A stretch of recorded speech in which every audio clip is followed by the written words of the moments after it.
Sentinel Online. Now loading the Beast Unleashed podcast. This is Megatron, and you're listening to the Beast Unleashed podcast. Oh, yes.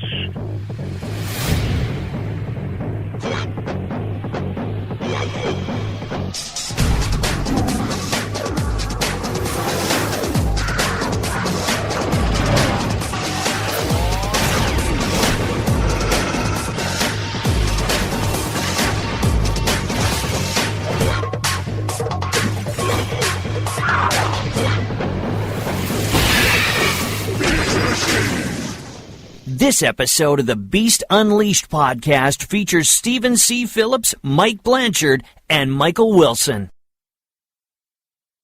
Hello and welcome to the world's first ever Beast Wars Beast Machines review podcast. This is the Beast Unleashed podcast brought to you by the Geekcast Radio Network. I am your host, TFG and Mike, and joining me is Pecan Court Michael. Hello. Hey, how's it going?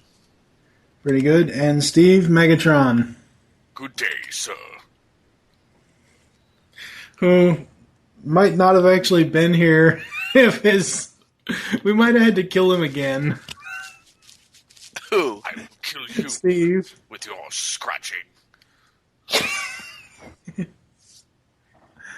Oh, Put some crap. powder on it, man.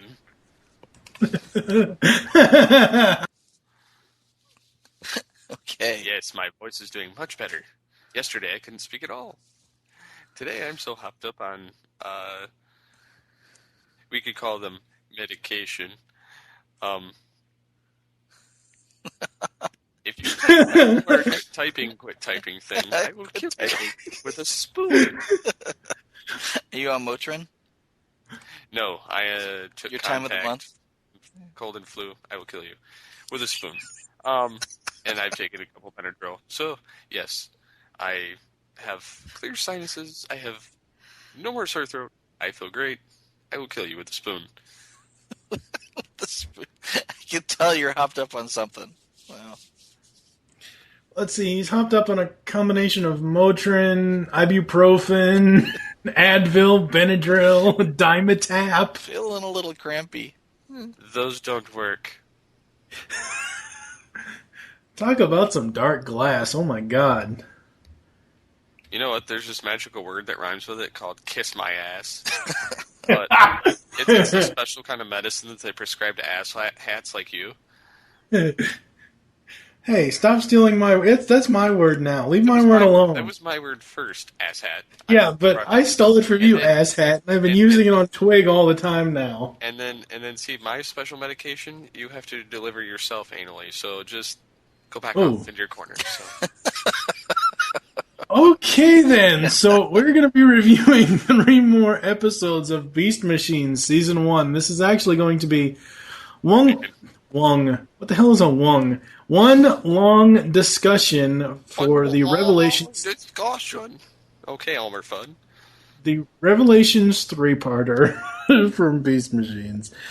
So, Michael, what have you been up to? I'm trying to recover from Steve's medicated drone. Boo. I was gonna say you should probably start with the fact that last time we recorded the podcast caused you foot injury. Oh, Because he tripped over his desk. Yeah, exactly. No, the podcast was so demeaning that I actually was injured in the process.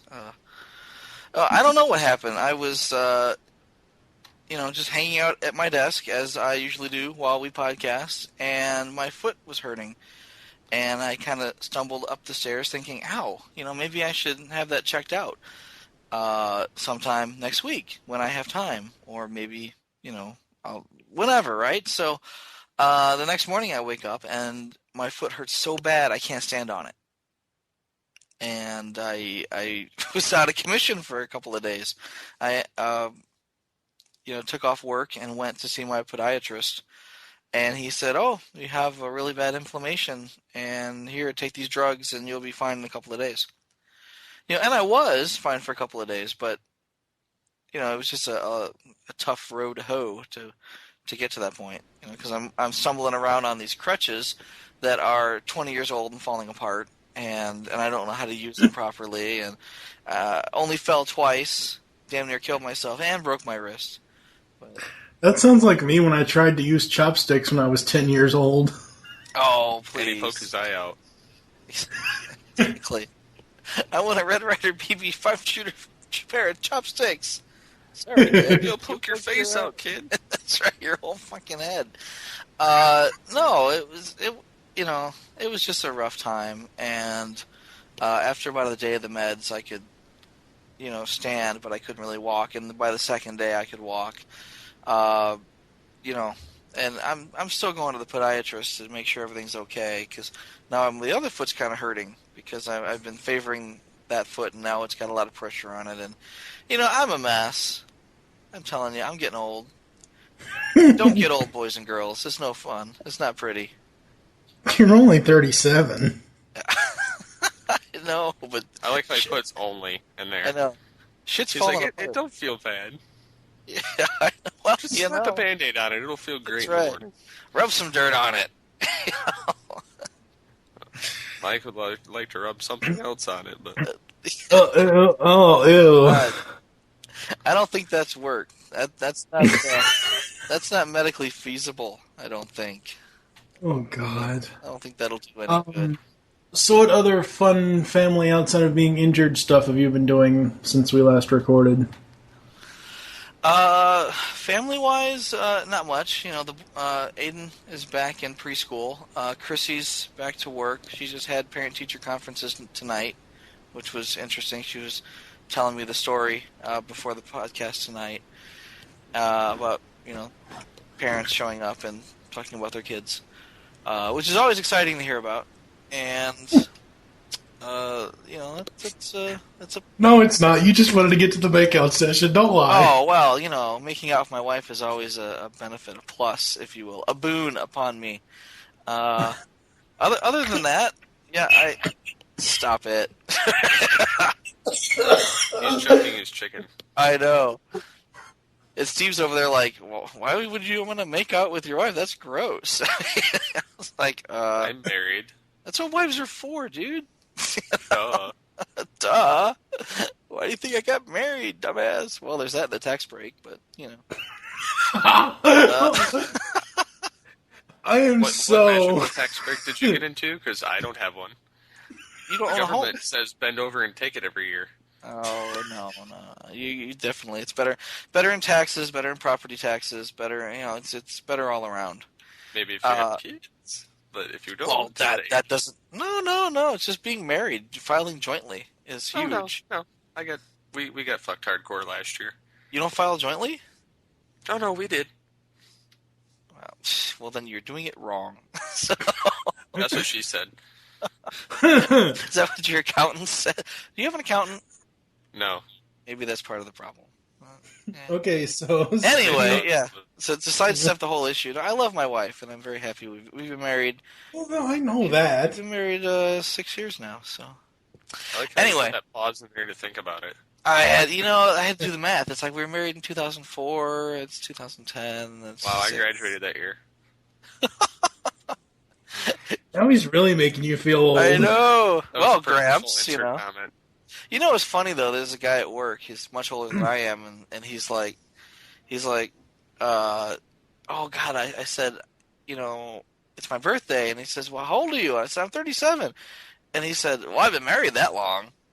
It's like, oh my God, I can't imagine that. Anyway, not that I can't imagine. I'll be with my wife until we die. All right, damn it. All right. So Don't insert foot in mouth. exactly. He already still did. young. Newsflash. No, Michael no. Wilson can't see himself being married for 37 years. I can't see myself being alive in 37 years, to be honest. I think I got about 20 good years left, and then I'm out. So we'll see. Anyway, in side news, I did manage to pick up Wave 2 of the Power Core Combiners 5-packs. Cool. Yeah. And yes, you will be alive at 74. 70? No, will I be 74? 37 and 37 is 74. I don't think I'm going to make it to 74. is Well, that we only because have people- what? We only have what? 5 episodes or 8 episodes of this podcast left. So if you make it through this, you'll be okay. Well, I'll be lucky. Well, you know, I don't know. It's like, God, I shouldn't even be getting into this here. So we're getting such down a rat hole, but it's like my mother died at 39. So it's like anything past 39, and that's just in 2 more years. Anything past 39 is, Bonus gravy. time. Yeah, exactly. I mean, technically, I'm not supposed. I may or may not live past that. I mean, if you take that take medical history into account, for all I know, I could catch cancer and die in 2 years. But on the other hand, on the flip side, do I really want to be, still poking around when I'm pooping all over myself and confined to a wheelchair? I mean, I don't know. It's bad enough I'm going to have. When I'm to that stage, just kill me. I was going to say, when I'm to that stage, I was going to say, I want somebody just to smother a pillow on my face. While I'm asleep. Just push me over a cliff in my damn wheelchair, all right? No, I want to be awake, so I'm staring at them when they get done. Be staring at the underside of the pillow. No, but Until they honestly, move it's just not. It's I don't know. Anyway, strike that from the record.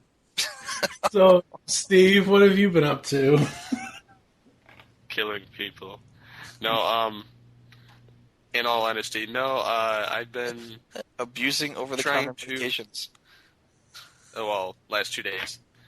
Can't take any during the show or else I'll be passed out before the end of it. Yeah, you better not. What else is That's why I will seriously find a way to get to Michigan, and I will kick your ass. And then I'll say derp to derp. It has happened before. Yes. But he hasn't made it that far. Mike got tired halfway there. He got to the end of his county. He's like, damn, Michigan's a far way away. I don't know if I can go that far. This is the only thing I'm going to say about Steve. He got a certain package in this week that is very awesome, but we can't ever talk about it. So, all right, you think Steve's package is awesome, but you're not. No. Package in the mail, I don't his want to package. hear about it. Jackass. He got your package in the mail? No. That had to hurt. Ah. It was big. and Now you're white. describing That's all Mike's I can package. say. It's made of paper. Heavy, dark, and pendulous. No, Big and it's made of paper. Okay. Oh, And news All is right. contained upon it. it's a paper package. You know what it was? Okay. It was just a big pad of printer paper. That's all it was. Why It bother was shipping naked. It was naked from the word go. it? Naked paper? It said Staples. Oh, okay. Shut up. All right, and that's why we can't talk about it. Exactly. It's a That's why we I can't. explain later. Well, then why'd you bring it up? Shh. It's a secret. It's a Because people will now no. give us more listens and say, "Ooh, tell us what he got. Tell us what he got," and we can't ever tell them. More crap to strike from the record. Never mind. Forget I said it. Forget you said it. Edited. Ha ha ha ha. This part has been edited. You'll never know what was here. Thank you.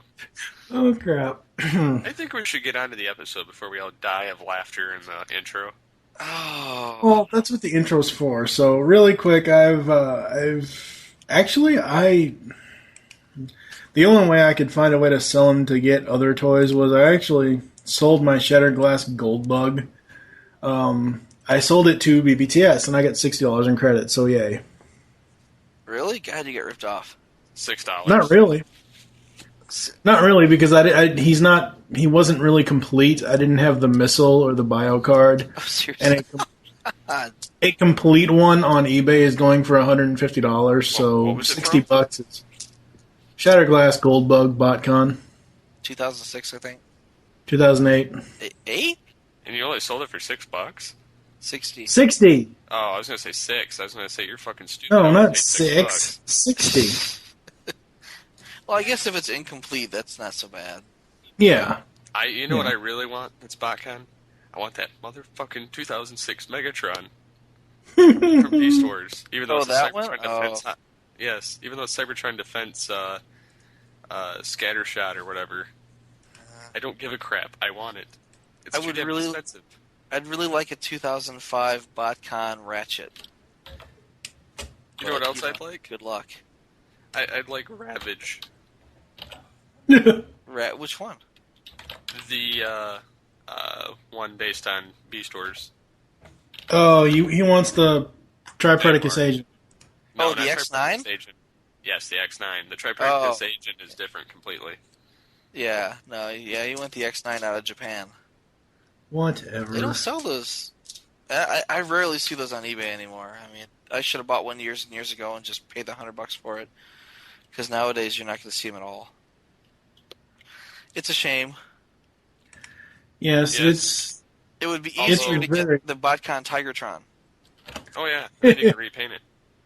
Oh, so you buy the repaint so you can repaint it again. Yo, dog, I heard you like repaints, so we repainted your repaint.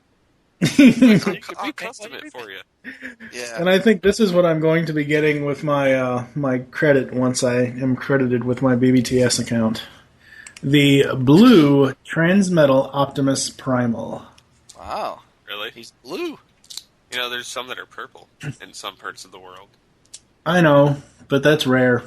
You know what else? I think that's the Japanese one, isn't it? Yeah, it is. Yeah. What one? The purple one? The purple one. Yeah. Yes, I have that Optimus Primal. In fact, I have all of the Beast Wars Primals. The blue one or the purple one? I have the blue one. Oh, yeah, I got like the blue important ones. I've got a purple one. And I have the purple Megatron. Okay, so yeah, other than that, so I sold that to BBTS. I'm getting myself out of financial debt, so I had to sell some of my other toys as well, so I'm waiting on payment for those. Other than that, not much else is really going on with me, and like Steve said about 5 minutes ago, let's get into some episodes.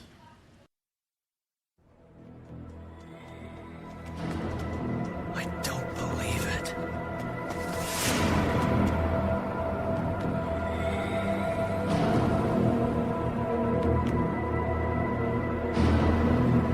Believe it. This isn't even one of the bigger ones.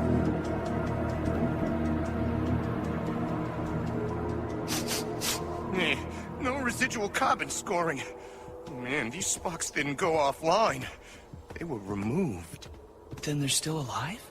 Somewhere. Silverbolt, is this what happened to you? I will find you, or avenge you. Just get connected!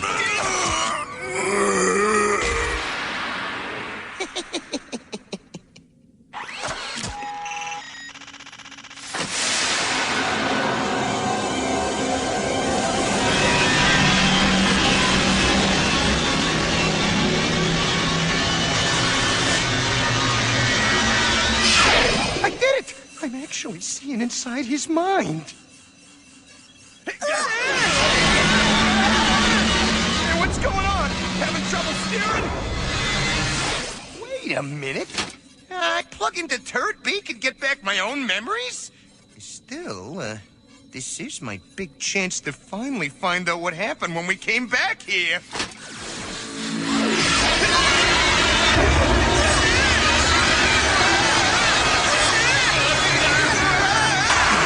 It's Megatron. He's trying to break free.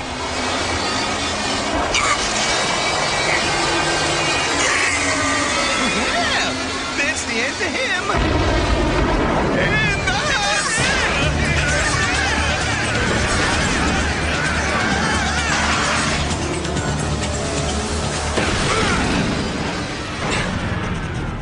We did it! We're out of transwarp space! What's even better spots? That's Cybertron. We're home. Why are they attacking us?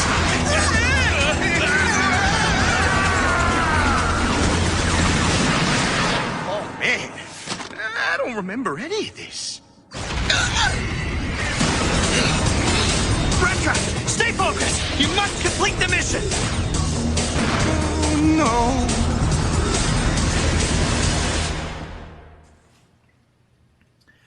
So today we are going to be talking about the Revelations 3-parter. This is part 1, Discovery. The Maximals discover a junkyard facility where the robot shelves of the missing Transformers are stored. Meanwhile, Black Arachnia and Thrust discover a fatal attraction for one another. Dun dun dun. Sounds like a movie. Yeah, where's Michael Douglas and Glenn Close when you really need them? Who really needs them? We already got enough bad examples in this episode. What the hell do we need them for? So I think I'm going to mix it up a little bit. Steve, why don't you give your thoughts first? On the episode? Yes, on the episode. What else would I be fucking talking about? The chicken. Stop choking your chicken, damn it. You're the one that's practicing. No. Yes, anyways, we're all adults here. You can admit it. It's all right.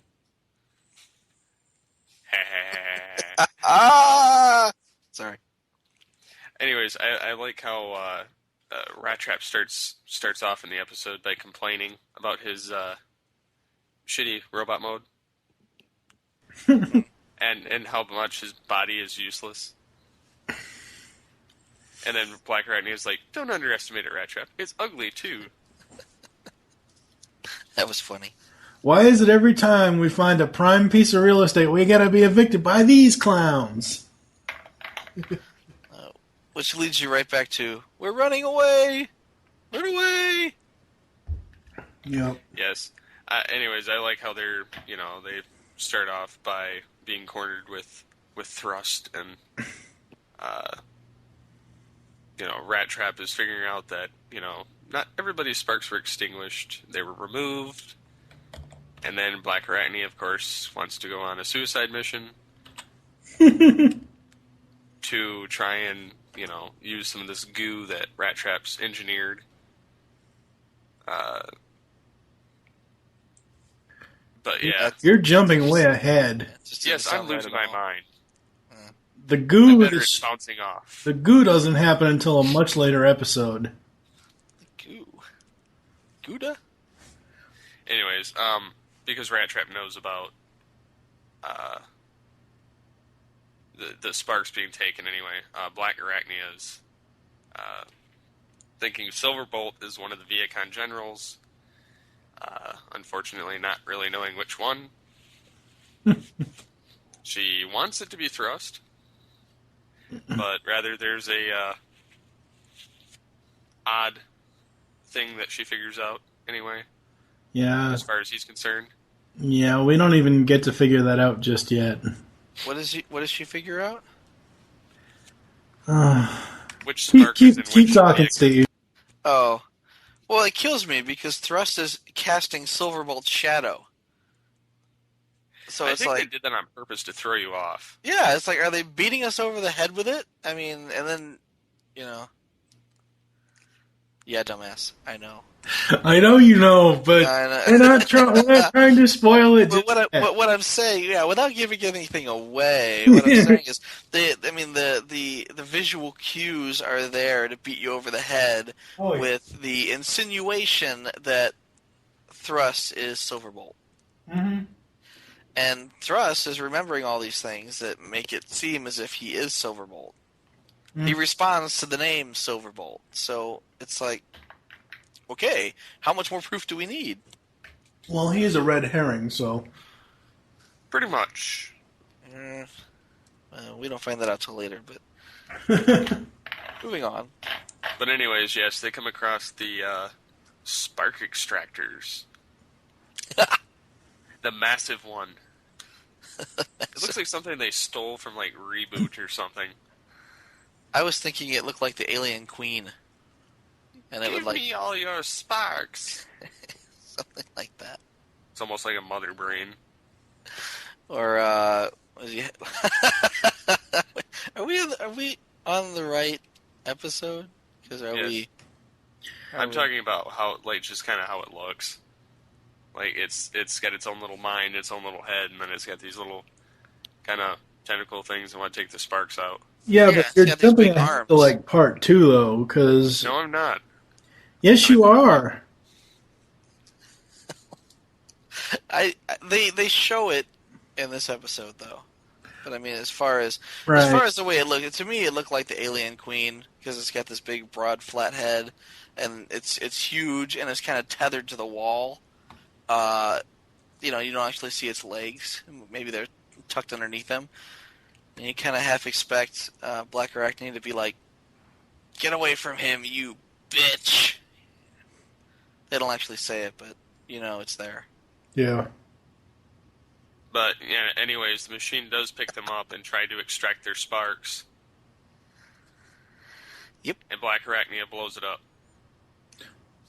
Oh, okay. I know what I was thinking of. I was thinking of later when...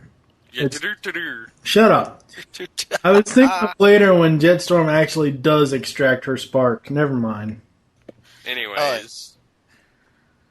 But yes, she realizes that that's Megatron's main factory for stealing them. And of course, Primal is going bananas, literally, in this episode, giving them shitty command decisions, and Cheetor's like, man, what is he getting us into? But I want to say it was Nightscream who said, "Oh, this isn't even the biggest graveyard. They're massive graveyards that are, put this to shame." And yet Black Arachnia is like, "This is the main facility where, I'm thinking, no, there's probably more than one. This is probably just a small one. They've probably got, the size of the factories we've seen so far, especially the one that made tanks in the last episodes, you can imagine there's a much bigger facility with like dozens of these, big spark extracting queens lined up." Yes. Yeah, at least that's the way I saw it. I was thinking it might be that way. But, you got to think of the logistics. How difficult would it be to set up these?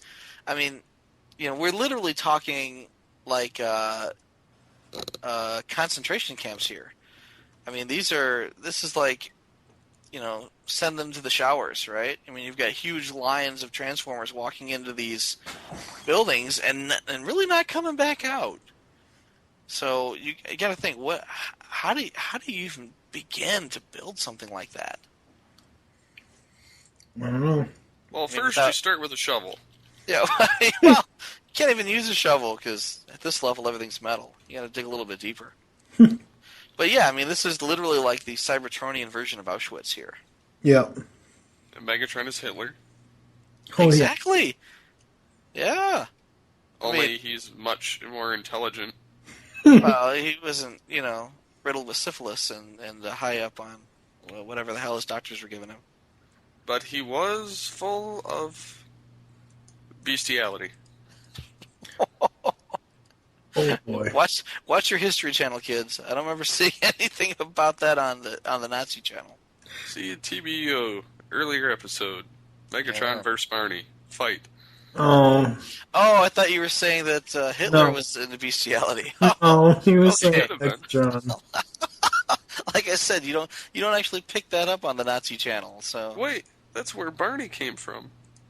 Oh God, Germany. Oh Christ. Teletubbies. That's where they came from, actually. Yeah. I thought Teletubbies were British. You know what? They came from somewhere over there. Yeah. They're British. And they're blasphemy. Because it was like they teach kids to hold purses, no matter what gender they are.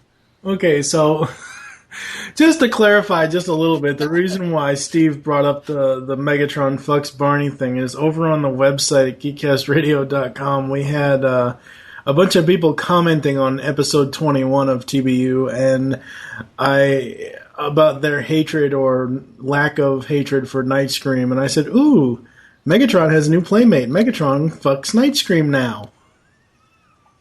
Oh, as opposed to Barney? Yeah. See, now, if we really wanted to have a ringtone, let's say a Beast Unleashed ringtone that we didn't have to worry about being sued over, well, maybe we would get sued over. I was going to say the Megatron singing Megatron fucking Barney in the ass would be an excellent ringtone. That would be a $5.99 download. Well, I was going to say, because it wouldn't include the SpongeBob SquarePants theme song, but it would include, you know, it would include this song in the background and be like, "Give it to me, baby." Oh my god. Oh, Christ. So wrong. I would pay 99 cents for that, but it would probably get our asses sued just as easily as. All you have to do is take a loop sound of Megatron going, "Yes, oh yes, excellent," just back and forth, and then Barney going, "I love you." Shut up, bitch, I'm not done. I'm telling you, we'd make a fortune. We'd make a killing on that, as well as the depth charge fish pants. Just before they sued us. Yes. Yeah. Oh, Jesus. Remember, kids, plausible deniability. We don't know what you're talking about. I have no idea what you're talking about. So, you got anything else, Steve? Yes, Jetstorm makes a Pokemon reference. Yeah. Gotta catch them all. I thought he was talking about minicons. No, No. he's like, well, all I need's a spider, and I've got the whole set. Gotta catch them all. That's actually the same thing that Megatron said toward the end of Beast Force, and I can't remember which episode it was. Master Blaster. Yeah. Mm-hmm. I almost have the whole set. That's what we call recycling lines here. Yes. Yeah, but it Well, was funnier from Jetstorm, though. That's Yeah. sarcastic. Everything's better from Jetstorm. Until he dies. Oh, Let's not go there now. Yes. Yes. They used models from Generation 1 characters seen in Beast Wars Agenda Part 3. Yeah. Some of the corpses are Prowl and Soundwave. Yeah. I was looking for that, and I didn't really see it. I did. I mean, they were so jumbled up, I couldn't really tell. I noticed them the first time I saw them, too. It wasn't like- as noticeable as like Soundwave. Yeah. Oh, yeah. I mean, Soundwave was a carbon copy model for all the damage models for the old Transformers in this series. I mean, that's just the way it is. But he looked cool. Yeah, you look cool, yeah. Anything else, Steve? No. Okay. I guess I will get my notes out of the way here. As you burp. Yeah, sorry. Judicious use of mute. Yes, I don't have the Skype window open. If Primal was still Optimal Optimus, his arm would have been able to reach Rat Trap instead of Rat Trap putting his tail up. True. And I Putting his tail up. I just Give it to me, baby. Jetstorm. Just Rat Trap putting boy, his. I putting have his a rat. Right. With an ass. A rat's ass. You can't have my rat's ass. I don't give a rat's ass. I really hate how they treat Rat Trap. Just not just this episode, but just the entire series. Yeah, I know. They kind of throw him by the wayside a lot. They give him the shaft on just about everything. Yep. Right.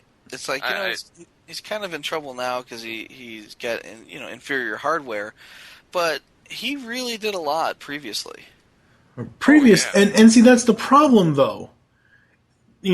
I know that this technically is, at the time that Beast Machines was made, they were looking at it as a completely new series. Hasbro was looking back to getting into the vehicle Transformers. But we all know this is continuity because you're using the same characters from Beast Wars and continuing that story almost onto Cybertron. But it's like they're ignoring everything that Rat Trap did in Beast Wars whatsoever, and they just think he's a useless rat. Yeah. Tankor Slag Birdbot. Hello, I'm a bat. Yeah, that was pretty funny. Yeah. Tankor's a lot of fun. Now, you would have thought, for as dumb as Tankor is, that they would have put someone equally as dumb instead of in the body they put him in. Tankor? Or, the Spark. Oh, no, I just think it's interesting the way they did it, because it's like... They did opposite. If you have, like, a split personality, and the smart person is actually repressed, and the dumb person is controlling the body. Yeah. It makes for an interesting dichotomy and a very cool plot twist. Oh yes. I've said it before and I'll say it again. I think Jetstorm is my favorite Viacom general out of the three so far. Auctioneer Jetstorm. I'm sorry, victims cannot make a bid. Because he's doing the whole auctioneer thing. 1 maximal, 2 maximal, all this, and then he goes, and when Primal goes to fire back at him, he's like, I'm sorry, victims cannot make a bid. I don't know, I laughed at that. That was so funny. Yeah, I think he's got a lot of really good lines. Yeah. But I mean, you've got one general who basically has Hulk speak. Yep. Drunk Hulk, Tankor smash, Yep. Tankor pulverize. And then you've got one that's, a man of few words. I think like this episode is probably the most he says at all, really. I mean, just in these minor, here and there conversations with Black Arachnia. Whereas Jetstorm is talkative. He won't shut up. Yep. He's always saying, and 9 times out of 10, it's going to be something entertaining. Oh, yeah. Yeah, he's just cool. He's a cool bad guy. Have you guys ever seen Titan AE? Yeah. Yes. You remember the character Goon? Vaguely. The little guy that John Leguizamo voiced, little four-eyed alien-looking thing on the ship. Tankor getting sleepy. Tankor need nap, just like Goon in Titan AE. I don't remember that at all, but okay. Honestly, I try to block anything having to do with John Leguizamo out of my mind. Well, the only two things I actually like him in was Titan AE and Super Mario Brothers, so... Oh, God, Super Mario Brothers. To be honest, there's huge swaths of the Spawn movie that I don't remember at all. Yeah, I wasn't that interested in Spawn either. I've seen it. I was interested. When it came out, I was a huge Spawn fan. Yeah. And was, massively disappointed. Anyway. So John Leguizamo. Yeah, that's a name that I almost completely repressed from my memory. Thank you for bringing that up, like a bad paper cut. And Steve, actually, I am surprised Michael didn't chime in with this after Steve didn't read, but said the Jetstorm line of "Gotta catch 'em all," because right after that, Jetstorm gets blasted. Jetstorm blasting off again. Ping. Was it? Because right after he says "Gotta catch 'em all," someone shoots him, and he goes blasting off, spinning into infinity. Team Rocket goes blasting off again. Ding. I didn't catch that. I totally would have brought it up if I had written it down or something, but no. I didn't have a whole lot of notes for this one, to be honest. I didn't have a whole lot of notes for the third part. Then I went back and rewatched it and made a little bit more, but I've got just 2 more on this one. Actually 3.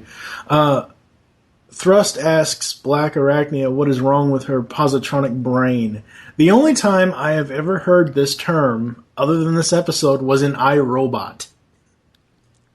I want to say, and Steve would know right off the top of his head, isn't that what Data had? Yes. Okay, well... In Star Trek Next Generation, Data had a positronic brain. Data, Lore, and B9. Okay, it's been a while since I've seen TNG, so... Hey, if the ape... Flushed. Oh, God. Who is it? If the ape ain't thinking clearly, the cat must take over. However, Optimus starts to realize the depths of his guilt. He gets his depth charges. The depths of his guilt. I think he has charged his depths. No, I think that he just basically loses it and just bolts right through the middle of a battle. Just oblivious to everything else. And it's like, hey, wake the hell up. You're being shot at and you're leaving all your buddies back here to get shot at. Hey, guy with the huge shields on his arms, maybe you can come back here and help us out a bit. But instead, he's trucking it over to where Black Arachnia is. Yep. I know Michael doesn't like the mushroom cloud fire effects. However, the fire with them running from it and the freeze frame showing them in both in robot mode and in beast mode as the factory blows up. That was an awesome effect. That was another one of those bright lights behind us, and we're nothing but silhouettes. It was still awesome. It was very, I don't want to say action movie-ish, where there's a big explosion behind us and we all go, ah, and pose in mid-flight. But that's basically what it was. I mean, there was no background at all. The background it was almost like they're all running toward the camera against a green screen, and they replaced that with fire. It's like you can see Rat Trap running on something, but there's no ground. It's just fire behind him, under him, everywhere around him. It's just fire. And I don't know. It was all right. I'm starting to get sick of the bright lights behind us, so all you can see is the silhouette. I mean, it's nice that they use it occasionally, but I think at this point they're starting to overuse it a bit. Yeah. So what else do you have for this episode, Michael? Because that was it for my notes. Well, I just think this is the beginning of where Cheetor starts to doubt Optimus Primal's ability to lead. And, it's one thing when, you're wore out, you're tired, you can't hack it right now. That's cool. I got your back. I'll cover it. Don't worry. But here it's, dude, you're just batshit insane, and, we can't follow you in this condition. So it's not even like, let me shoulder the load for you. It's, I'm taking command. You're not fit. I'm taking command. And see, the funny thing about that is, though, throughout the whole episode up till that point, Nightscream was a little bitch that was saying that, do this, somebody else needs to lead. And then Cheetor kept defending Optimus because deep down, Cheetor does want Optimus in command. He even said so. I wanted you back in command, but if you're going to make shitty decisions like this, then I'm taking over. It's like, if you're going to go batshit and dart across the battlefield with everyone shooting at you and us, then clearly you're not thinking straight. And, he's got this on his shoulders. I killed the planet. How do you live with yourself at that point? And he's just not doing a very good job of it. What kills me is at the end when Cheetor's like, look, I'm taking over. His face, I don't want to say his face is dirty because we haven't actually seen damage models in this series. The damage models that were so prevalent in Beast Wars, which were so cool, don't show up at all here. No. But his face is darkened, and I'm thinking, is that stubble? Is that like beard stubble? Is he like, look, you're making an old man out of me, and look, I got stubble now. That's what it seems like to me. It just kind of looked like that. Mm-hmm. Yeah. Anyway, so there's that.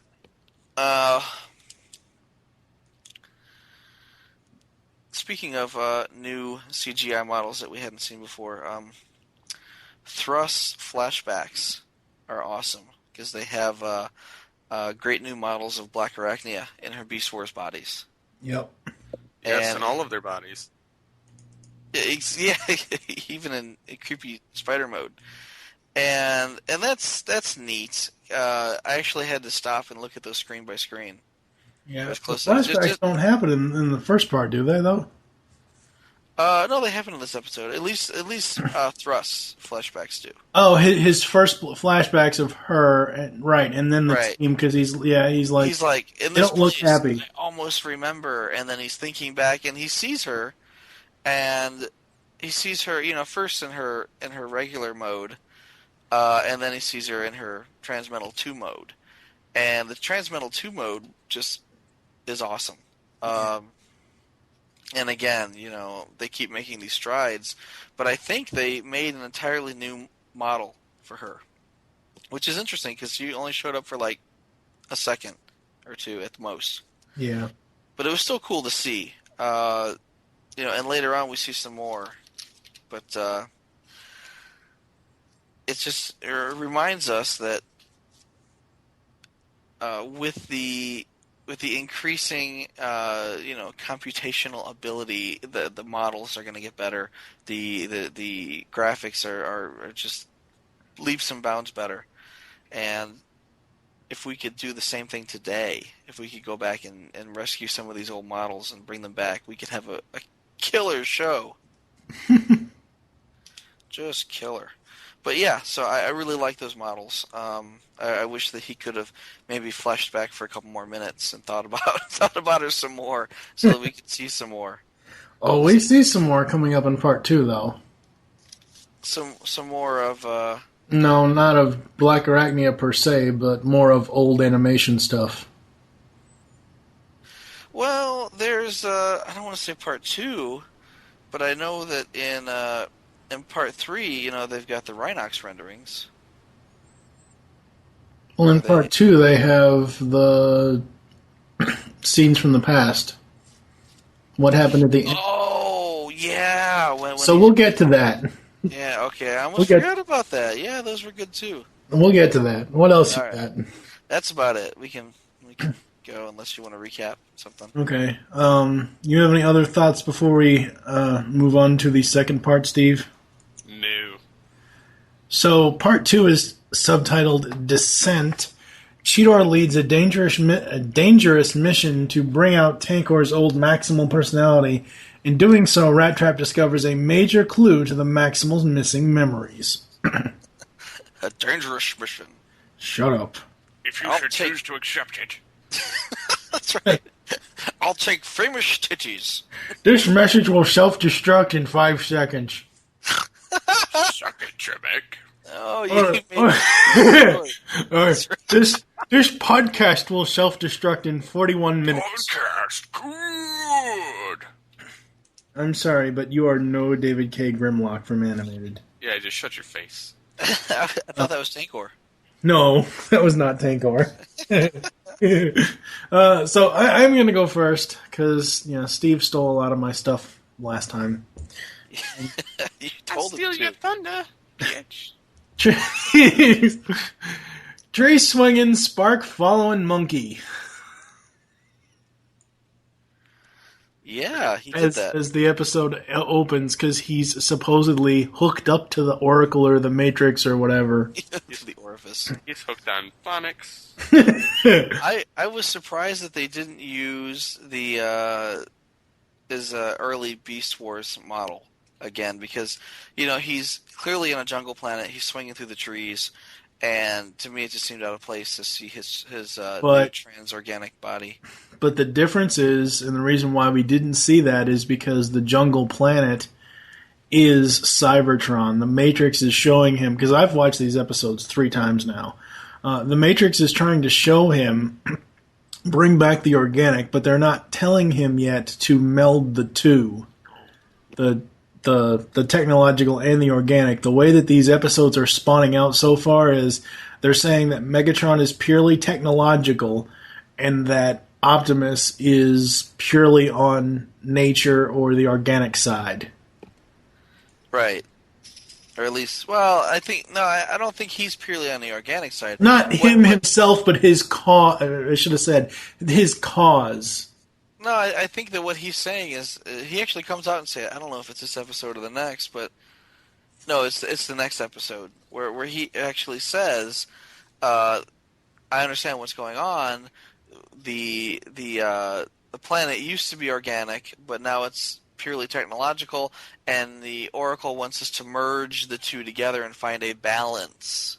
It's not. I don't think he's actually saying, "Oh, we need an organic planet," but what he is saying is, we need to find a happy medium between the two. Not yet. Not even the next episode. He doesn't find that out till the end of season. He doesn't find that out until the end of this season. That's actually what he says in the next episode. No, that's not what he says. He says that they were sent to prehistoric Earth to bring back the organic natures, to restore nature to Cybertron, is what he says in this 3-parter.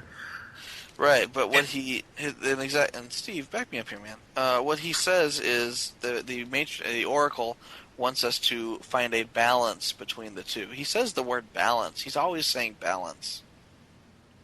I don't think he says it right away, though. He doesn't fully realize.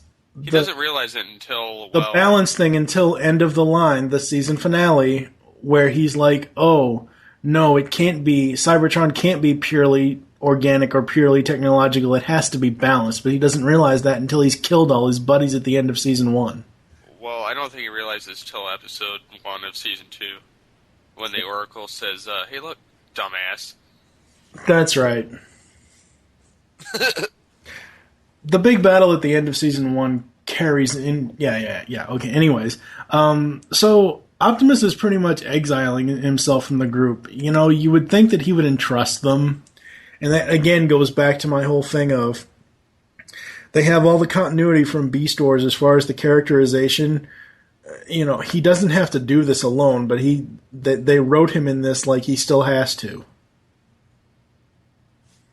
Well, yeah, basically the way I saw it is once Prime was primal, once Optimus was taken out of command, he becomes this mad old hermit, and he's like, hey, how about you guys go do your thing, and I'll sit down here next to my Stargate and commune. And they're like, okie doke. Yep. Again, get off Thrust's nuts, Black Arachnia. You won't like the result. They spend an awful long time trying to hammer that fact in your head that Thrust is actually Silverbolt. Well, she does want to spin his wheels. Take him out for a drive.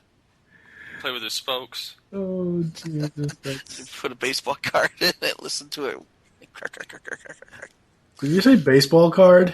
Yeah, it's a baseball card. In the spokes. Oh, okay, baseball card. Okay, yeah. Speaking of baseball cards, Cheetor is a baseball announcer. I loved that. That was so awesome. Swing, batter, batter, batter. Swing batty. Yeah, that was from Jetstorm. Swing, batty, batty, batty. Yeah, Jetstorm gets all the good lines. Yep. So, as we said before, scenes from the past, animation from the end of Beast Wars, yay. I have a real problem with this flashback. And my problems are as follows.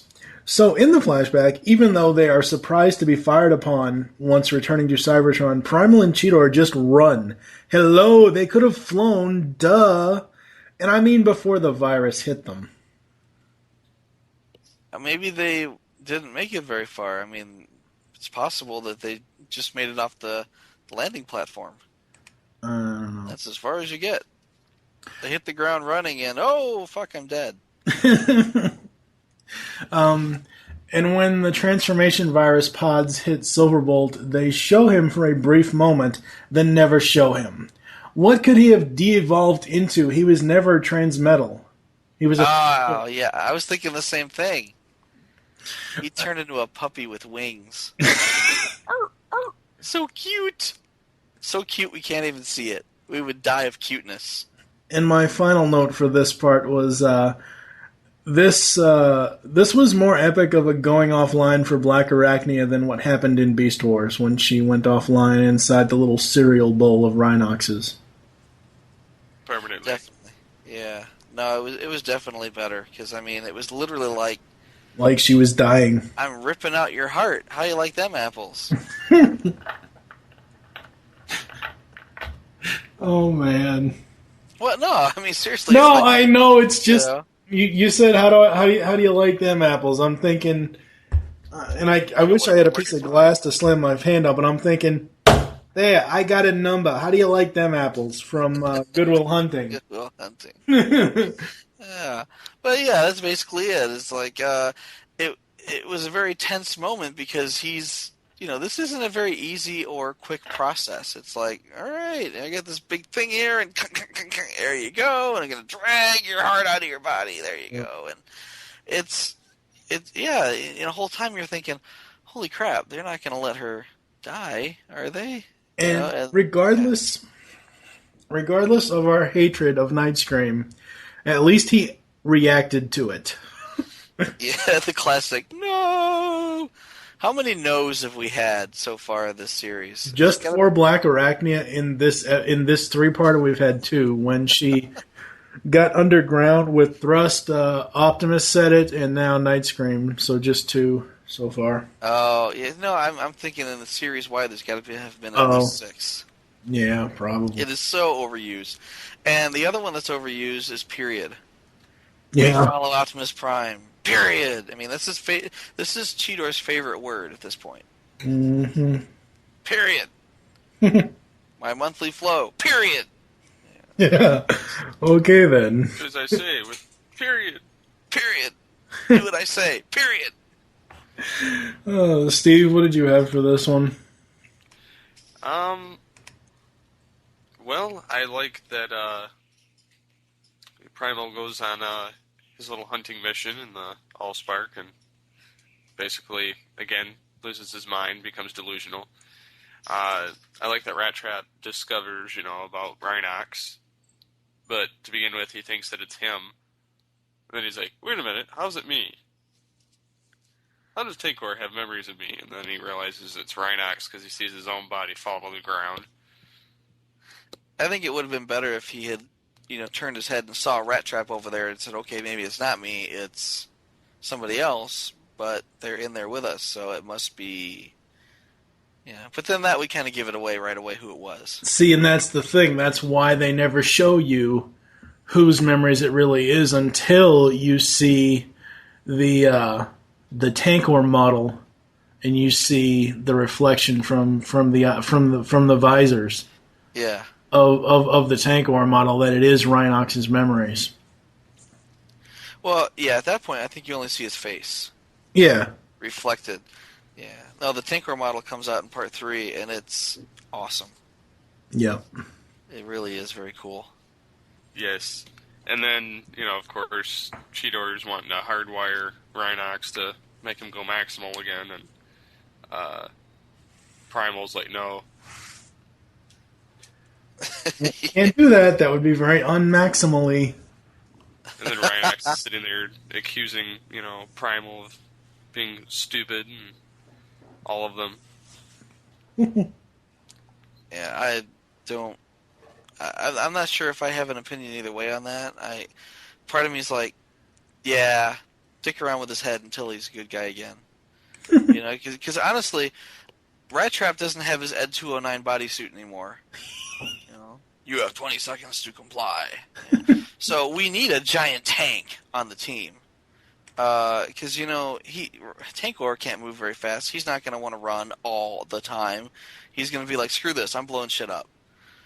And I miss Rhinox. I mean, as underutilized as he was in Season 3, he was just, Season 3 of Beast Wars, he was just an awesome character in the first season, and to a certain extent to the second season, right. When they weren't focusing on Dinobot, which was almost every damn episode. But no, I really like Rhinox as a character, and I think it would have been cool to bring him back for a bit, especially in the giant ass Tankor body. Well, they do. I know they do, but they make him a bad guy. I know, so what I'm saying is that, yeah, go ahead and tinker in his head until he's a good guy again, because... Oh, no. Yeah. Like Primal said, that takes away free will. Aside from Dark Designs, I just can't really see Rhinox choosing to be a bad guy. And in Dark Designs, he didn't choose to be a bad guy. He got poisoned. Or something hit him. Like a retrovirus or something, and turned him evil. Well, Megatron used the converter on him. The reversal ray. Yes. The Make Evilinator. The Make Evilinator, that's right. My deadly Innator. Yes. Yeah. Curse you, pair of the platypus! But yeah, I just don't like Rhinox being a bad guy. It bothers me. Yeah, I kind of know what you are getting at there. I don't really like him as one either, but he seemed to fit the part. Maybe, I suppose. Basically, you've got Rhinox and Silverbolt on the shuttle going back, and they disappear. So, I guess we gotta do something with him. Let's, put him in Tankor or something. What else you got, Steve? I wish that Primal would have got away so he could have kept his optimal body. Could you imagine big-ass hands the size of Prime coming down and just squish, squish, squish? That's why they couldn't let him keep his body. Yeah. Right. But I mean, they play it off. It's so lame. It's I like, know. oh, I've been shot with this thing, and now my metal body is turning into an organic body, and no, this doesn't make any sense at all. Well, basically what they're saying is the transmetal bodies are what made them go to their lowest beast form, which is what actually saved them from going offline initially. Well, no, it's a de-evolving virus. I understand that, but if you're a Fusor or if you're a classic, Generation 1 robot, you're pretty much fucked as soon as you get hit with this virus. Oh, okay. I got you. So if you're transmetal, you're pretty much good up until the point where you can't transform. But you're still online. Yeah. You just don't know what happened before that. Well, for a couple of hours. Or a couple of episodes. Yeah. Well, yeah, basically. I mean, no, they all got reformatted in that, I want to say the first episode. Yeah. But, I mean, because basically they were all like, great, we're going to die, because we can't transform, and we have this build-up or whatnot, and we're going to die. I meant as far as the not remembering part for a couple of episodes. Oh, well, that's the screwy part, is why did your brain... I actually thought that maybe they were captured. They were sedated, taken, and then had surgery to pull out chunks of their memory or something. I mean, it's just so trite to blame the virus for everything. Well, we have no memory. Ooh, it's the virus. Oh, somehow we're in our Beast Wars bodies. Oh, it's the virus. Oh, all these problems we're having, and it must be the virus. It's just, there's a certain amount of suspension of disbelief that I just can't muster this time around. Since Steve is talking about the transformation stuff and that whole scene, I forgot to bring up earlier.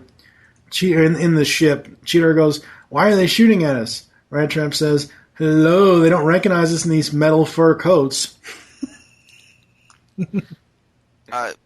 Yeah. Yeah. You think that they would recognize an Autobot shuttle? Yeah, really. It's not. It's like, in World War II, you're looking across the sea and you see a boat, and it's like, okay, I can tell by the shape of the boat that it's a good guy boat or a bad guy boat. It's not the people on the boat. It's you can tell by the silhouette of the vessel. Now tell me that they're not going to recognize an Autobot shuttle. But I think this goes back to the fact that Megatron had fallen off the ship into the space-time warp, and he got to Cybertron first. That's why they were fighting upon them. He had already taken control of the planet at that point, and said, "Oh, here they come!" Right on schedule. He's like, in about 3, 2, okay, capture him. No time for this crap. Come on, kiddies, I got a movie to go see at about 12 o'clock. Yeah, it's like, it's about time you guys showed up. I had to take care of the whole planet. I got the scar across my face. And you guys couldn't even show up on time. And I had to make a harness for me to fit into. I mean, geez, honestly. My dragon head and I have to go to the movies, damn it. We're going to go see... How do you put your arm around your own arm? Kind of reaching around his arm and groping a little bit, trying to feel for some boob, First he takes it off. Then he mounts it in the chair next to him. Oh, shit. And then he's got 2 hands to play with the dragon head. The dragon says, "Pass me some popcorn." It's like, I can't. My arm's over in that chair. Then he goes, "Rawr." At this point, he's just playing with himself. Anything else, Steve? Get it? It's himself in the chair. Yes.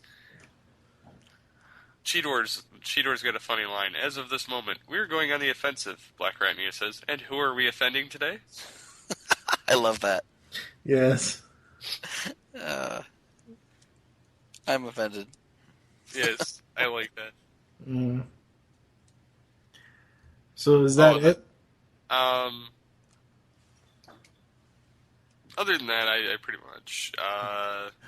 I think it's cool that they finally show some of what happened Yep. post Beast Wars, pre Beast Machines, but yeah, it's still kind of Hey, an at least it's excuse something. more so than anything else. Yeah, I'm glad they showed us, but I'm actually kind of aggravated because they're just insulting our intelligence at this Well, point. the ones that could fly, I'm sorry, they would have got away.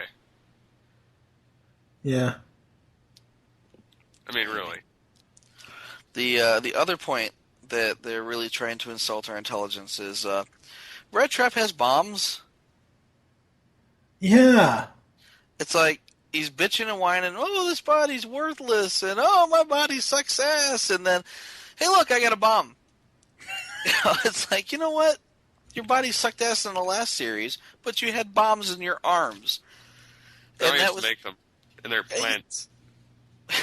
Still, I mean, that's like that was his go-to weapon was, well, aside from his guns, right?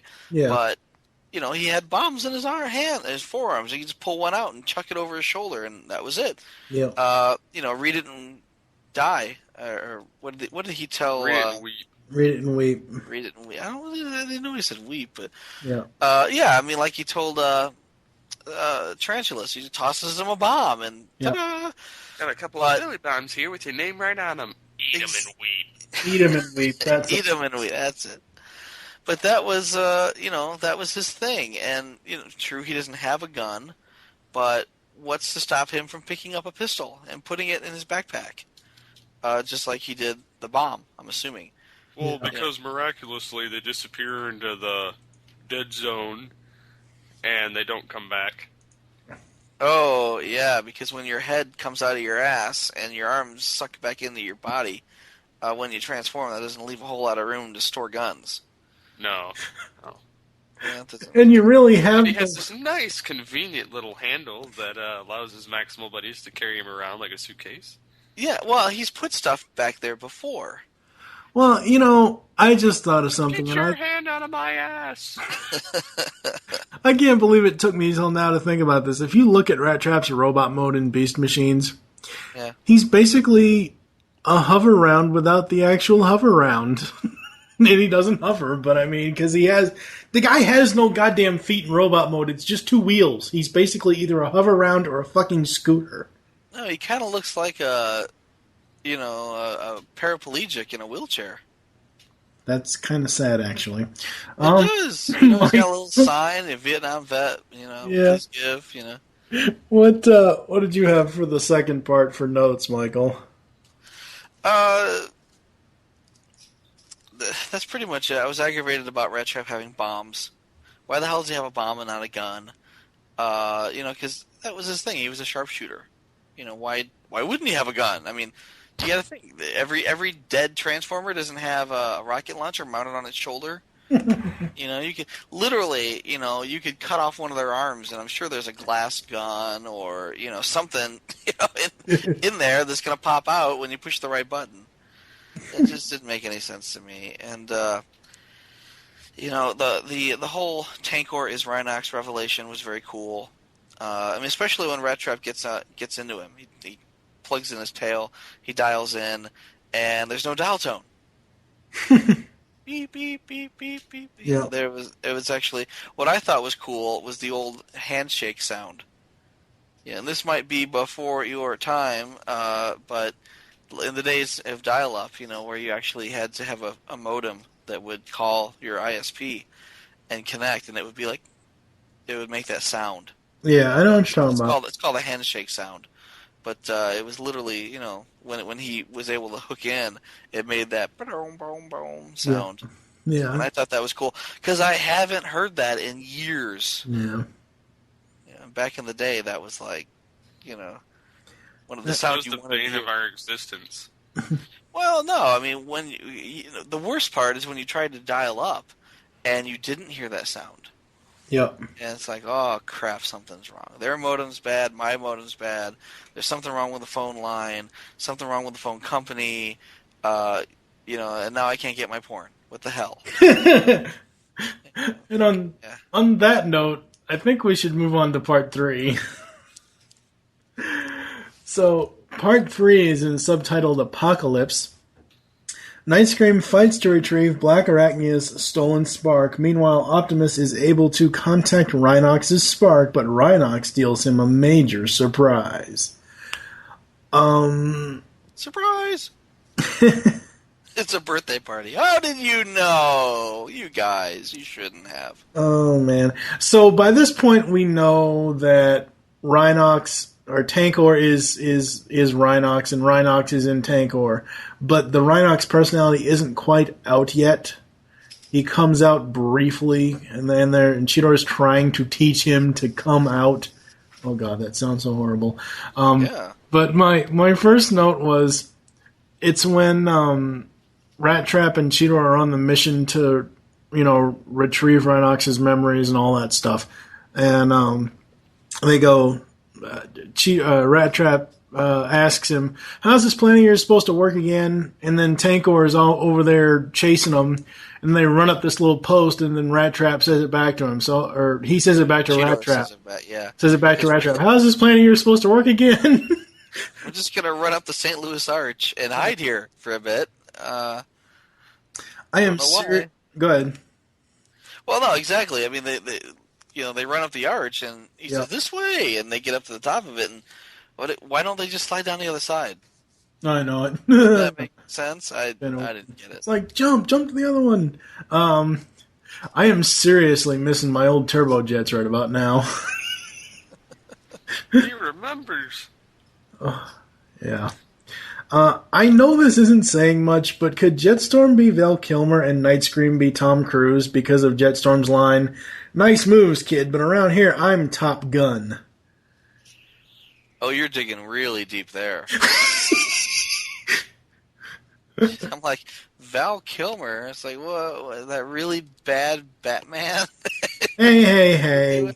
Was it that one? No. The really, really bad Batman was fucking George Clooney. That was the really bad Batman. No, I think Val Kilmer was the really bad one. No.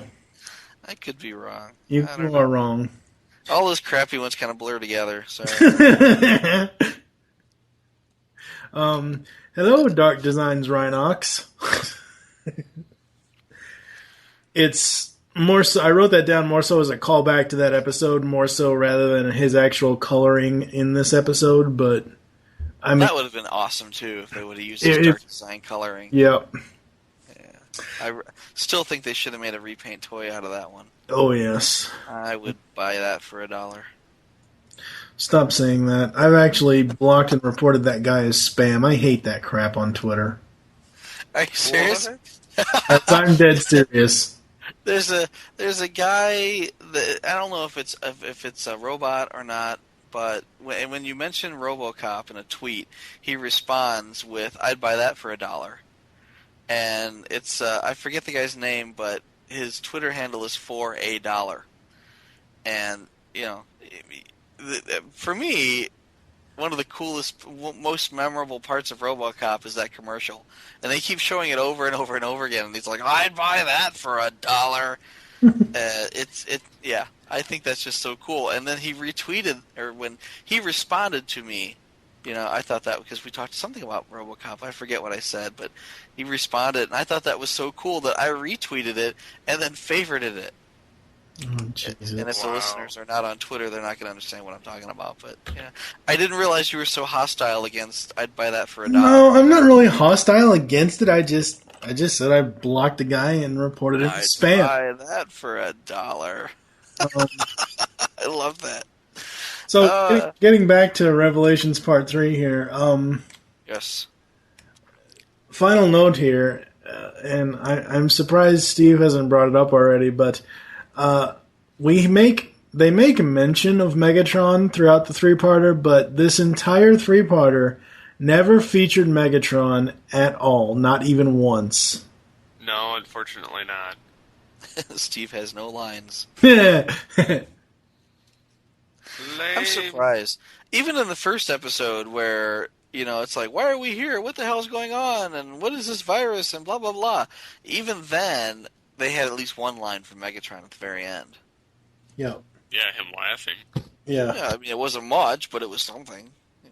Well, Oh no! Well, I guess you could count this, but when Optimus was when we first see his vision, when I mentioned in the first part of the 3-parter here about the tree swinging, spark following monkey. At the end of that, you see Megatron, and he blows this green dust at you. But I mean, there was no speaking lines throughout the entire 3-parter, other than he laughed maybe a half a second in that little bit. Yeah. He had just had, like, cabbage and garlic and was breathing on you. Maybe Mr. K needed a day off that day. Yes. It's like, what exactly did he do in the studio? Oh, don't bother coming in. And he's thinking, shit, I'm fired. I'm fired. So, Michael, what did you have for this one? A couple of things. Again, going back to the dream state that Optimus Primal finds himself in. He's on an organic planet, and these metal vines pop out of the ground and transmetalize all the plants, which are his friends. Kind of weird, but this is kind of foreshadowing the key to Vector Sigma. Right, but again, like I've told you previously in this episode, because they're on Cybertron, the Oracle is trying to show him that it's not a different planet that's organic, it's Cybertron. They're telling him that Cybertron was once organic. I mean, they even make mention of the tree in Night Scream's chamber. Yeah, I'm just not going to buy it that the planet was once organic and, metal ropes came out of the ground and transmetalized the whole planet. I mean, that doesn't make any sense for me. Okay. It's metal tentacle porn here. Nobody expects the metal tentacle porn. There's a scene where Tankor actually breathes fire. Yeah. And I'm like, what, he breathes fire now? What the hell? I mean, it was kind of a cool effect, but it was unexpected. But what I really dig is the big saw blades come out of his wrists. Oh yeah. Like when he's trying to tear down the St. Louis Arch. Mm-hmm. And he's like, wah! And he just reaches out and grabs it and just saws right through it. I thought that was awesome. Yeah. And not as some people like you may point out, because it's a throwback to, or maybe a nod, possibly an homage or a mention to Rodimus, or Hot Rod, I should say, back in the Transformers movie. I didn't really see that for the Tankor model as a nod to the saw blades. Hot Rod's saw blade. I didn't even see that. I was thinking more of like, oh, so it's the chain gun of doom without the guns. Something like that. Chainsaw. Yeah, sure. Yeah, but no, I like that. Big old circular saws come out of his wrists. And speaking of Rodimus, Black Arachnia dies. Her sparks pulled from her body, and she goes to the Matrix. Kind of like Rodimus, except not on purpose. Because Black Arachnia is not a suicidal dumbass. True. Well, but the difference is I short-circuited myself and became one with the Matrix. But the difference is Thrust short-circuited her, and then they removed her spark. Yeah, but I mean, that's how she got. I mean, she didn't physically have the Matrix in her chest. The only way you could visit it is to externalize your spark and be headed, because I'm assuming that they're, for the purposes of the story, they are mixing the Matrix with the AllSpark. As far as they're concerned, it's the same thing. When you die, you mix with the Matrix, or you go, but your spark goes back to the AllSpark, which is in the Matrix, part of the Matrix, associated with the Matrix somehow. According to this show, the Matrix is the AllSpark that gives the Transformers life. Yeah, exactly. So you've got, Optimus, who's kind of swimming around in the Matrix, looking for answers, and then, oh, hey, Black Arachnia, how you doing? And she's like, fuck, I'm dead. You know, I mean, while she doesn't want to admit that she's dead, and when she does find out she's dead, she kind of panics and freaks out a little bit. But you know, as I said, she's not a suicidal dumbass. She didn't reach into her chest and short circuit herself. You know, for the hell of it, she's actually being murdered here. Right.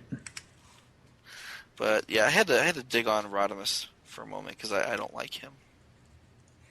Well, that's your damn fault. Well, my damn fault. It's like someone who doesn't like Springer. What the hell for? Why the hell not? Well, there's a big difference. Springer's completely friggin' useless. Yeah, but he doesn't try to kill himself. I wish he would. Even Springer shows up and says, "Damn, what'd Rodimus do? I don't know. He killed himself." It's like, well, he had it rough, but not that rough, you know. The yoke of leadership was not that heavy that he had to off himself. Anyway, since we're not talking about G1, we'll get back to Optimus and the ether. So Optimus is floating around in the ether, and he's back on the organic planet that, seen from above, kind of looks like a circuit board, which was kind of cool. I mean, I see what they're getting at here. And what does he find? He finds a kick-ass Rhinox model. Yeah. Straight out of Season 1 of Beast Wars. And it looks really, really cool. I mean, they kind of show him, I don't want to say in a weird fisheye lens kind of way, but they show him from weird angles, like from, you know, Hobbit sides vision, or looking up at him. And it's kind of weird, but I mean, you know, you only get to see it for a little while, but it looks really, really good. He almost looks black. Black. Where his green parts are, like his face and stuff. Yeah. It almost looks like it's more of a dark hunter green, or even some sort of shade of black, not the bright green that he was in Beast Wars. Oh. But that could be akin to the fact that it's raining and it's nighttime. Yeah.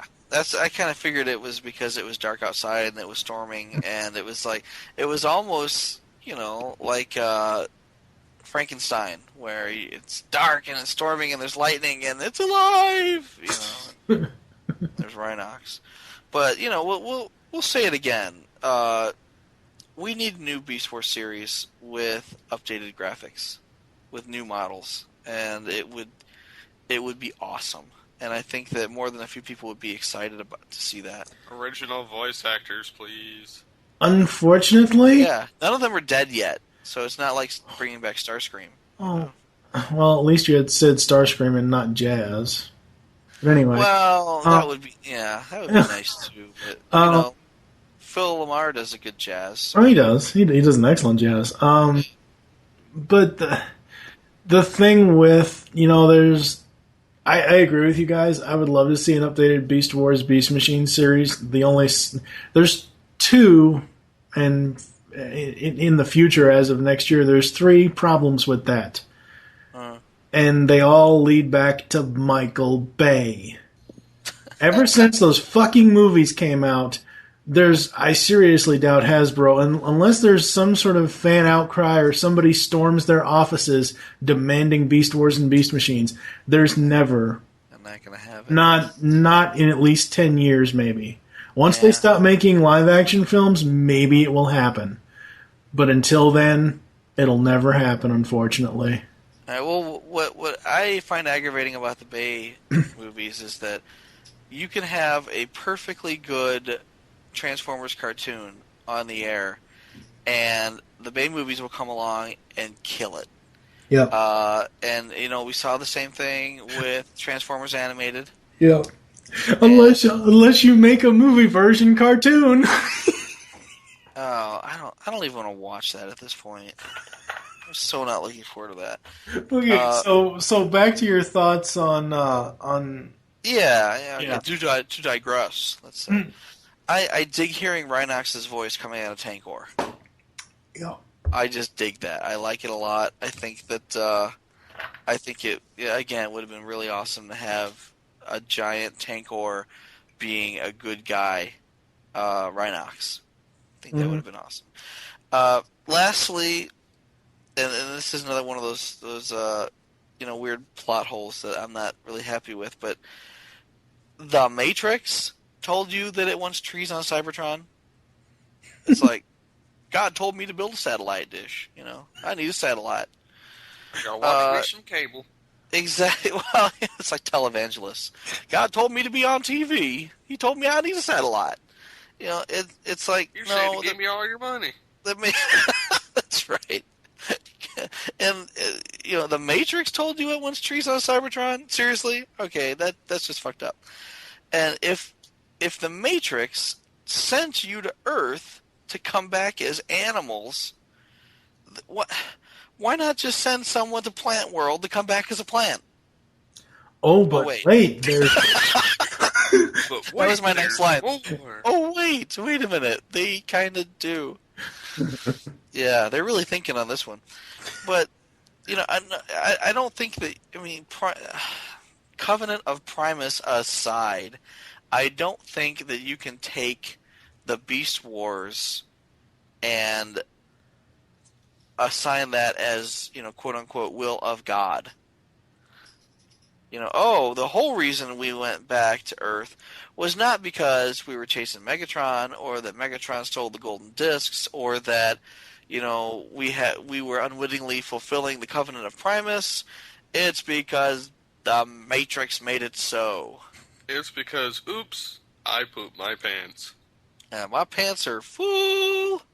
No, I don't buy it. It bothers me. I'm not going to say that I don't think religion has a place in Transformers, but maybe I'll say that. I'll just come right out and say, maybe it doesn't. I can kind of understand where they'd be like, oh, the planet is our god, and but here it goes beyond that. It's like it's not a physical entity; it's the will of the Matrix, which we've already stated is the sum total of all the sparks in their race. Right. So the Matrix knew ahead of time what was going on and directed you there. It's like, let's just take free will out completely. Maybe Megatron's got the right idea. Maybe Megatron says, hey, we don't need free will because I can rule everything perfectly, being the only sole mind. This is an oligarchy consisting of me. Maybe that's it, because here we're yanking free will out completely and saying, no, it was foretold by God. And see, the other problem I have with this, now that you're bringing this up, is I know, it's weird.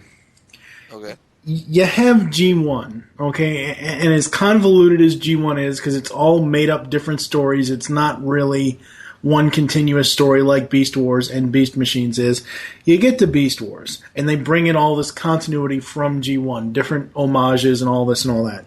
You get to Beast Machines. Well, according to Optimus Prime, in G1, the Matrix is made up of all of the knowledge and wisdom in the world. You get to Beast Machines, and it's a living entity now? How the fuck did that happen? Well, again, like I said, they're mixing up the AllSpark with the Matrix. I mean, the Matrix in G1, well, when they finally made it up in the movie, the way they explained it was the accumulated wisdom of all of the Autobot leaders. Right. So literally, you've got, the brain pan of Autobot leaders all the way back to the first. And I'm thinking, early wise, I think there was supposed to have been like 10 leaders. Yeah. Since the dawn of time, and Optimus Prime was supposed to be like the 10th or something. And so you've literally got the thoughts and wisdom, all the good decisions that 10 strong leaders behind you have made, and you have that within you, and you can draw back upon it, and that makes you the wisest person ever. Millions and millions of years of wisdom compiled and living in your chest. And that's awesome. But here they're saying, oh wait, the Matrix is... the AllSpark. The AllSpark being, where all dead souls go. Mm-hmm. This is, especially now that everyone's dead, it's like this huge writhing ball of sparks. But it's also the Matrix. things get confusing because the writer's terminology is just a wee bit off.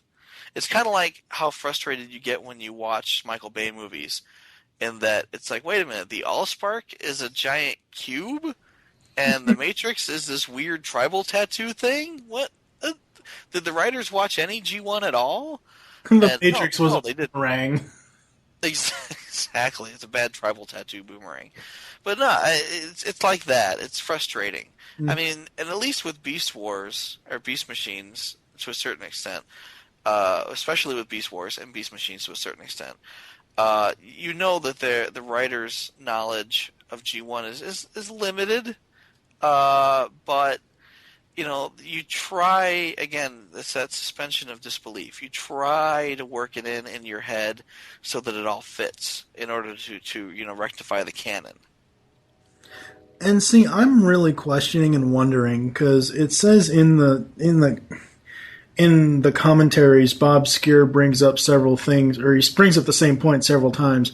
Marv Wolfman wrote the Bible, the series Bible, to Beast Machines, which Wolfman was the one that brought back Optimus Prime and Return of Optimus Prime two-parter, and he had written several episodes in the Generation 1 original cartoon. So, but for some strange reason, Fox didn't want to work with him or something, so they had Skier and Eisenberg be the main writers, story editor, or whatever the hell credits they have, series producers. Right. Whatever it is, you know. And I'm wondering if they didn't, if they weren't in charge and Wolfman was, how would Beast Machines turn out? Is what we have on DVD now and on the screen back then in 99, 2001, is that what his vision was? I mean, I know they did a lot of collaboration with Marv, because I know Bob respects Marv a lot, and Bob didn't want to really take Marv's work, and that's why you see Marv writing a few of these episodes and stuff. But I'm wondering how much of Marv's original Bible is actually what this series is. It's hard to tell, because I've read interviews with Bob Skier that basically say what I wanted to do was bring religion into Transformers. Yeah. And it's like, well, is that what you wanted to do, or is that what Marv Wolfman wanted to do? Because maybe Marv Wolfman had absolutely no interest in going that route. I mean, maybe he did. I can't imagine Marv Wolfman, who has this long history with Transformers, suddenly saying, I got an idea. Let's fuck up this planet. And, you know, first of all, we're going to insinuate that the core of the planet isn't, you know, Primus, but it is actually an organic core that wants to come back out and grow trees on the outside of the planet. And we're cool with that, because the Oracle, which is essentially, you know, the mind of Primus, let's say, it's, you know, the overriding consciousness of the planet. You know, the Oracle says that that's how it should be. You know, I don't see Wolfman saying that. I don't see that coming out in him. I could be wrong. Yeah. Maybe that's what he had in mind all along. But I really think that that was more of a Skier thing. Maybe it was Eisenberg. I don't know. I'm not sure. So to digress, do you have anything else for Revelations Part 3? No. Was this series not catered toward children? Because I don't know. Every series since then, I mean, what the hell was Armada and Energon? Oh God, Energon, and, you know, please rip out my eyeballs. And it was all catered toward kids, toward little kids, who they're hoping to peddle their wares to, and it was one big huge toy commercial. Why? Maybe it was just a unique point in time where the Beast Machines occurred that they said, you know what? Let's just write a really good story, and we'll make toys out of it, and maybe the kids will buy it. Yeah. Maybe not, you know. But, you know, the fact of the matter is that kids didn't get into the show. And this is the thing, too. Fox is known for their controversial shows, which, you know, of course, they had to screw it up with Beast Machines in some senses. I mean, they did really good in 90% of the area of Beast Machines. The religion is what kind of, I think, threw everybody over. And I think because this series was so dark, this also lends me to think, okay, this was only like a year, pretty much, after Season 3 of Beast Wars. And from everything I've read regarding the subject of dark glasses, why the fuck didn't they make dark glass if they're going this deep and dark in Beast Machines? Yeah, exactly. And dark glass, from what I understand, isn't that deep and dark. It was just, not actiony enough. Well, and from what I understand, there was a Gargoyles episode, a Disney program no less, that there's a character where, there's two entities, souls, fighting within one body.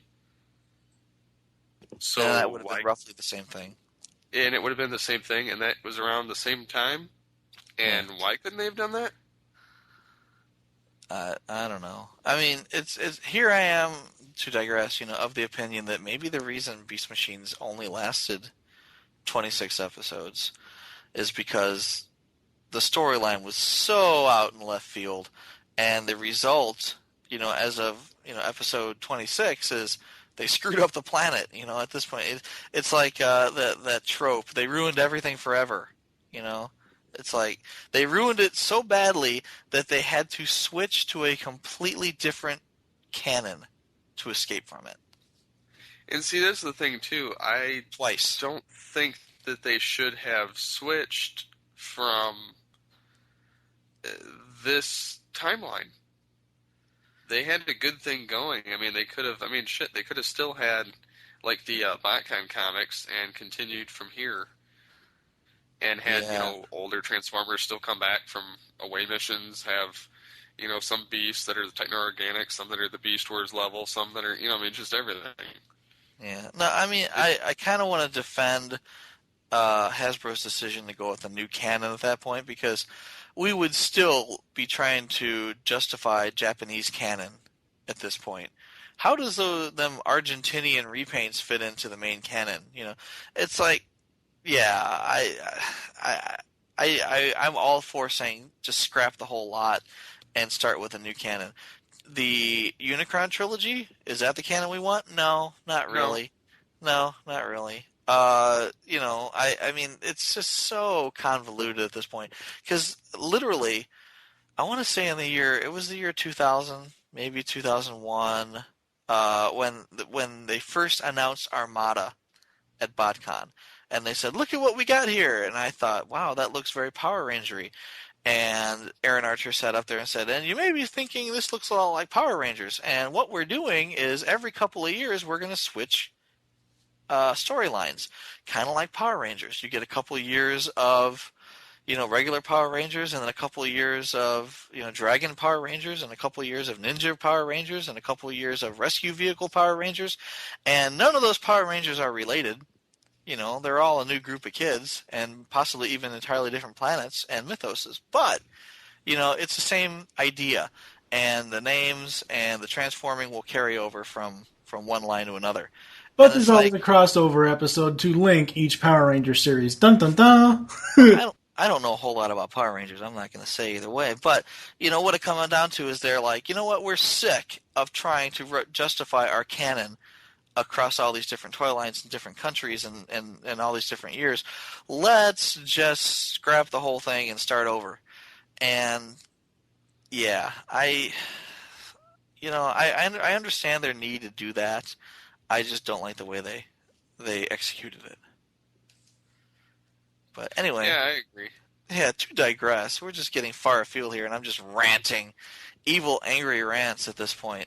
Yeah. And, we started off the show with, in 20 years, 30 years down the road, I'm going to die, and I probably won't be married anymore.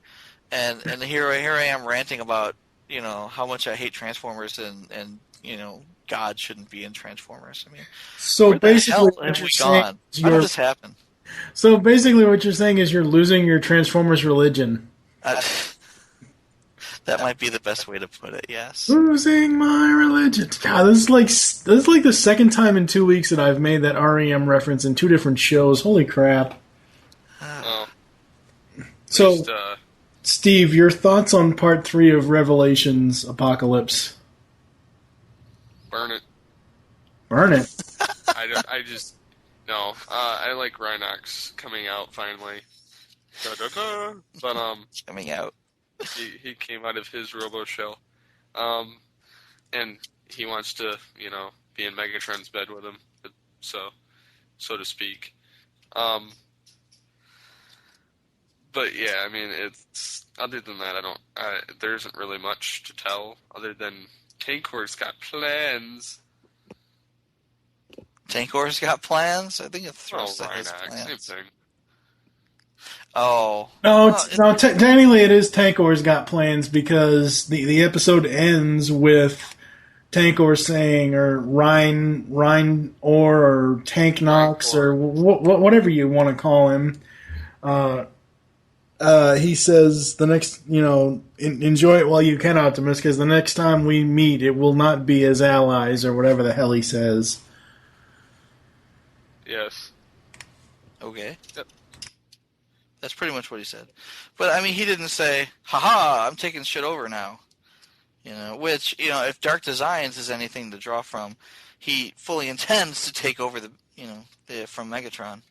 Oh, he intends to take over, but he intends to wipe out both Optimus and Megatron at the same time. It'll be interesting to see how it pans out. Not giving anything away, but, Spoiler. Interesting. Yeah, exactly. Dun dun dun. Oh, crap. Sorry, I'm busy moving power core combiner limbs over here. I think that about sums it up for the episode. Stop playing with your power core thingamajiggers. My thingamajigger? You would deny me the pleasure of playing with my thingamajigger? Come on, man. I did not say that. Don't even oh my god. Holy shit. Are we going to some quotes, or what the hell are we going to now? I think we're going to cut to a scene from the three-parter, and then we'll go to some quotes. So we'll be back after these audio clips. Yay! We'll return to the Beast Unleashed podcast after this. Here's quote number 1. Oh, great! Why is it every time we find a prime piece of real estate, we have to get evicted by these clowns? Glad to have you back in charge, Big Bot. Sorry you accepted the job? You mean I had a choice? Here's quote number 2. Hey, I got one maximal. Do I hear two maximal? Two maximals. I'm sorry. Victims cannot make a bid. 2 maximals sold to the handsome devil with the silver wings. Me! And quote number 3.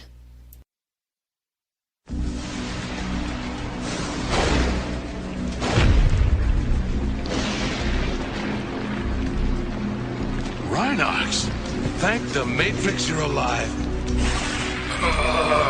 Trapped. Abandoned. This is Megatron's doing. But I can help you.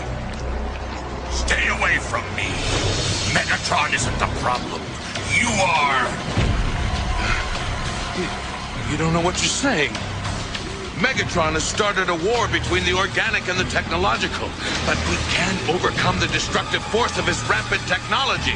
Don't you see, Optimus? Nature is the destructive force. Megatron's right. As long as sparks remain individualistic, the wars will only continue.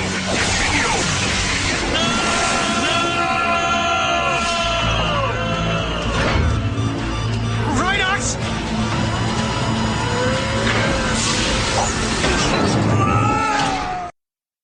Here's a clip that actually relates to the Black Arachnia thing from Spada. Where's my man? I need to find him. I need to, quote-unquote, save him. Now, back to the Beast Unleashed podcast. Thank you for joining us here on the Beast Unleashed podcast. There are several ways to get in contact with us to leave feedback for the show. Visit the website, geekcastradio.com. You can comment on each episode post. Join the forums, predaconempire.com/nexus. Leave the show's feedback in iTunes. Please do this. Follow us on Twitter. Beast Unleashed is the show Twitter. Mine is TFG1Mike. What is your Twitter, Michael? Pecan CT Michael. And Steve. SCP-21. What is that loud noise in the background? That's not me. That's my shade. You typing again? No. Are you looking out the window? Wind. Yeah, Is there something terribly cool outside that you need to tell us about? Yes, magic. It's magic. David Blaine's invaded Michigan. That's magical Michigan winds. Well, we had massive storm crap Tuesday, I think. Okay, so become a fan on Facebook. Search Geekcast Radio Network. We are currently running a Stan Bush prize pack contest. If you guys help us get to 300 fans on Facebook, we will give away randomly to one of those fans a Stan Bush prize pack, which includes an autographed CD and T-shirt. Yeah, I refuse to believe that Rachel Bott does not have at least 100 friends that would be interested in listening to our podcast. We should hit her up to, spread the word a bit. Yes. She's a fan. I know she's a fan. Call the voicemail line. Tell us the show you're leaving the message for and your name. 502-526-5821. Join the voicemail. No, don't fucking join the voicemail. Shut up. The voicemail's back up? Yeah. Okay, good. Yeah. Join the voicemail. No, don't join the voicemail. Shut up. Yes, join this. Join the voicemail. We have cookies. For a sec, oh god, I've been watching too much Big Bang Theory because for a second there, I thought you said join the voicemail. We have coitus. We have coitus. Oh, all right. No spoilers because I recorded that but haven't watched it yet. So I didn't say anything. I didn't say nothing. I didn't say anything about it. All right. So holy crap. A little coitus, never coitus. We hope you enjoyed this episode of the Beast Unleashed podcast, and why wouldn't you really? Join us next time when we'll be reviewing... Mostly, yeah. When we'll be reviewing the final 4 episodes from Beast Machines Season 1, those being Survivor, The Key, The Catalyst, and End of the Line. For now, I am TFG and Mike with... Michael Wilson. And Steve Megatron Phillips. That's it? Shut your pie hole. I will Take us home. Yes. Home, Rover. Home, Rover. Oh, God. That's right. Take it. Take it as I mean it. It's your destiny. Yes. Yes. Oh, way to put your weapon. Give me your Dinobot and I'll show you mine. Oh, God. Oh, God. I want to hear Megatron say, nobody expects the tentacle porn. Nobody expects the tentacle porn. No. No. Chocolate-covered panties. Yes. Oh.